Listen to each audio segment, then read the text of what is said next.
Hi, I'm Chris Dundon with Contra Costa Water District. Today we're going to demonstrate how to properly install a shrub. It seems easy, right? You just buy a plant, pull it out of the pot, dig a hole, and put it in. But it's really not quite that simple. If you follow the steps I'm going to give you today, you'll have long-term success. And this is especially true for plants like trees and shrubs that you might have for 20, 30, or even 40 years. So let's get started. The first thing you want to do is dig your hole. And the key to digging the hole is you want to dig it 3 times as wide as the root ball, so 3 times that, and you only want to dig it deep enough so that the top of this root ball, where my finger is here, is about 1 inch above the top of the surrounding soil. So I'm going to go ahead and dig the hole now and make sure I rather dig it too shallow than too deep.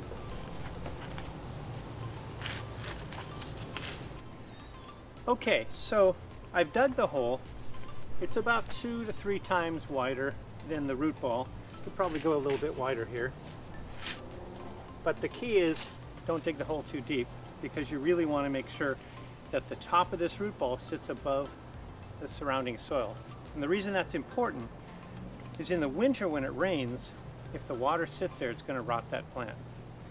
So the next step we want to do is this hole is pretty dry. You can see the soil is pretty dry. We want to wet that soil with some water.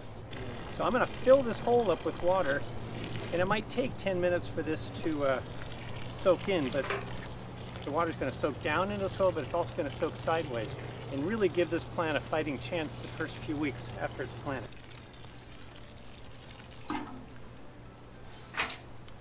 So as you can see, the soil here is pretty good. It's soaked in quite quickly.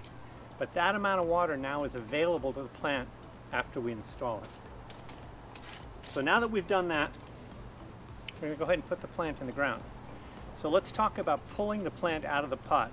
You never want to just grab the stems and pull it out. Tip it over, bang on it to get it out, and then take it out. So what we want to look for is root bound or roots circling. So you can see on the bottom here, there's quite a lot of roots that hit the bottom of the pot when it was growing at the nursery. So here's a plant that's really root bound. You can see the roots going around. You can see from the bottom of the pot, and all of that needs to be cut. So what we want to do is break that up. We want to break up the sides. Essentially, it looks like we're annihilating the root ball, but this gives these roots a place to go instead of circling around the plant. So now we're going to set this guy in here.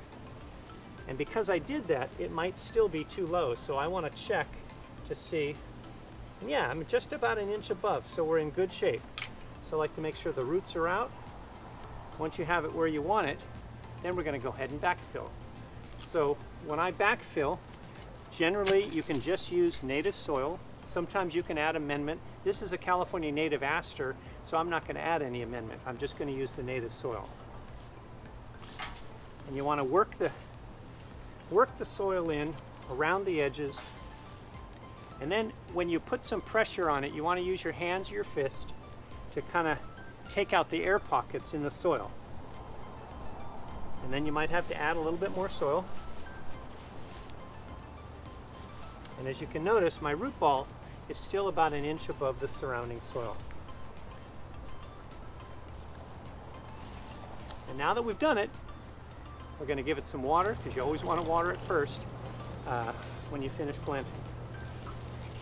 When you plant a new shrub in your garden, remember its root system is really small compared to all the other plants in your garden, so you're going to want to water this more often than you do the other plants, probably for the first month until the roots get established. The final step is to add some mulch to the planting area.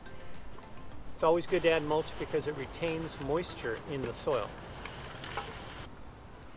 Also important to remember, when you add your mulch, you want to hold it back 4 or 5 inches from the root ball so that it doesn't hold up against the plant and rot the plant in winter.